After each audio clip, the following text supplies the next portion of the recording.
It's personal between me, and I'm going to do you some serious harm, you big stiff idiot. The untouchable True School Sports Empire proudly presents something the boxing games are missing. Hey, what's going on? It's your boy BT, and I came here to talk some boxing with the thousands of True School Sports subscribers. Alright, so I wanted to get to this because I saw this foolishness pop up on Boxing Scene. Shout out to the fine folks at Boxing Scene for writing the article and transcribing the quotes from a recent Fight Hype interview. But your main man, Leonard Ellerbe, alright, he was talking about, truthfully, a fighter that is none of his business because he doesn't promote him. But, again, this is America, the land of the free, the home of the brave. He's got his freedom of speech to express his opinion the same way I do here on YouTube. So, he was talking about Demitri Bivol. He was over there flapping his gums about Dmitry Bivol. And look, it's fine and dandy. If you don't think Dmitry Bivol is a top 5 pound fighter, that's cool.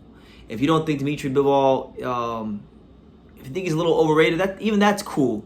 But what we're not going to do is act like Dmitry Bivol isn't a special talent. What we're not going to do is act like Dmitry Bivol is just some solid world champion. You know, we're not going to act like he's just a regular world champion, because he's not. The man has been world champion for the better part of more than half a decade. The man has defeated guys like Joe Smith Jr., who went on to become world champion. Guys who have been world champion, like Jean Pascal, who have defeated some of Leonard Ellerbe's fighters, like Badou Jack.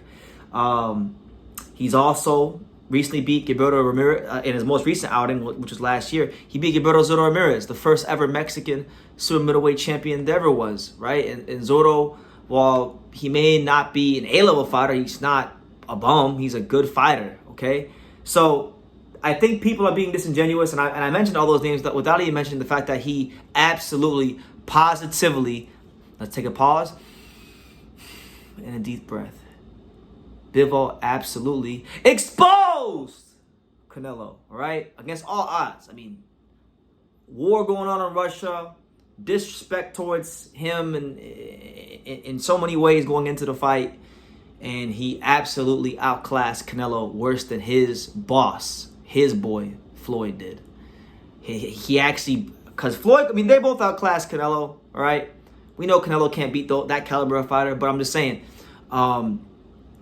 he was able to beat him in a way where he didn't just have to posture and counterpunch. He beat him with volume and literally was backing the dude up and lumping him up all over his face, okay? So it's very likely and very plausible. It's a good argument to be had that Bivol might have performed better against Canelo than anybody ever has in the most unfavorable circumstances that anybody's ever had to go in the ring with him. That's just the fact. That's just the truth. He didn't fight Canelo, right? He didn't fight Canelo coming in as a younger fighter, right? And not to say that he was too young, because he just fought Austin Trout. He had like 40 plus fights, but you know, he still had some development that needed to be had later on. Bivol fought a much more mature, more seasoned version of Canelo, right? So I've been waffling for 30 minutes, right? Because I had to set the stage for you guys before I read this foolishness that came out of Leonard Ellerbe's mouth, and I say this respectfully, all right? I had to set the stage for you guys. But here's what Leonard said about one Dmitry Bivol. He stated the following, and I quote: "The level of opponents that he's faced haven't been the elite fighters. Bivol is a solid guy, no disrespect, but he is not an elite fighter. He is a solid fighter. He is good." End quote. Now, those are his quotes about Bivol. Now, I'll say this.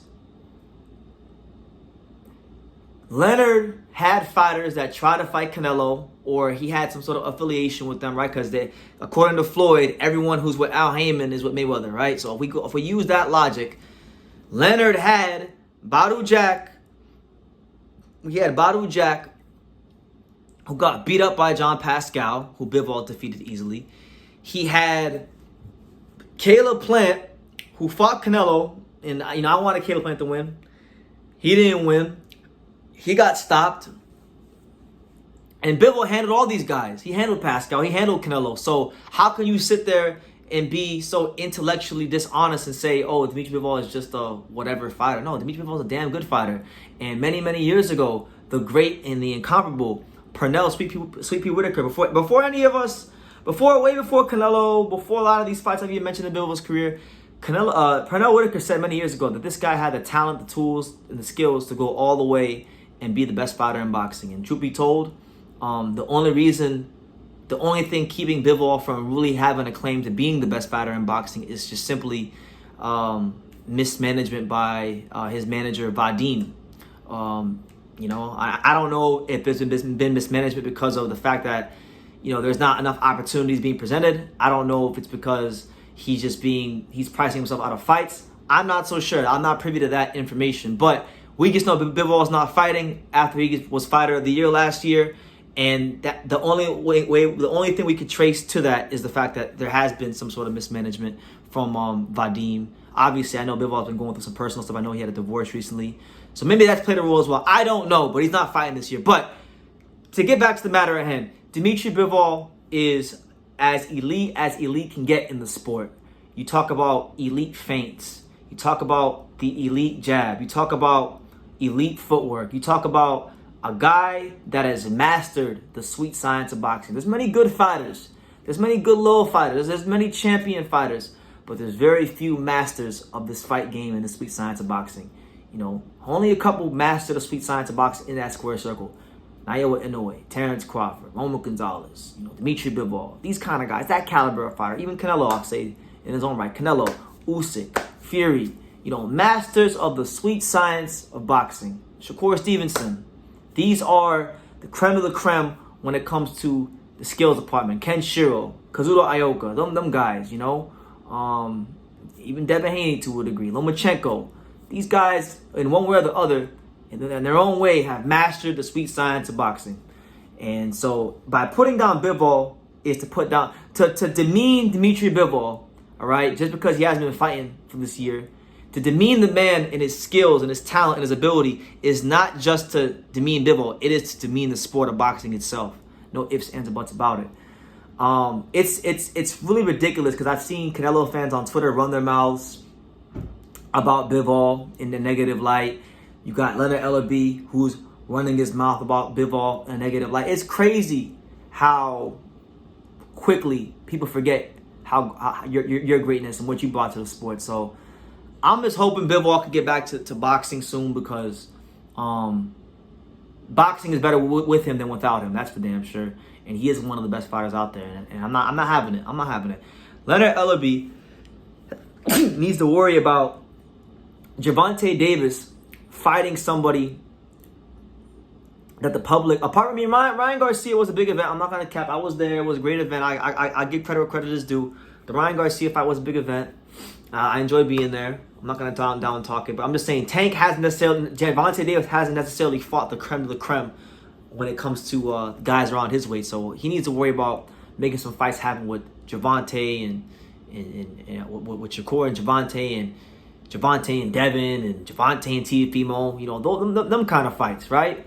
Don't worry about Bivol. Bivol already won his big fight. He already won his mega fight. It's time for Tank to win his. Leave your comments down below. Make sure you guys take the time to subscribe. And like I say in every single one of these videos, you can love me or you can hate me, but I'm just a kid from Daniel. So until next time, take care, guys. Thank you for watching another video on the untouchable True School Sports Empire. We're here at the Hatanaka Boxing Gym in Nagoya, Japan. And for more great videos just like this one, make sure you guys click right here.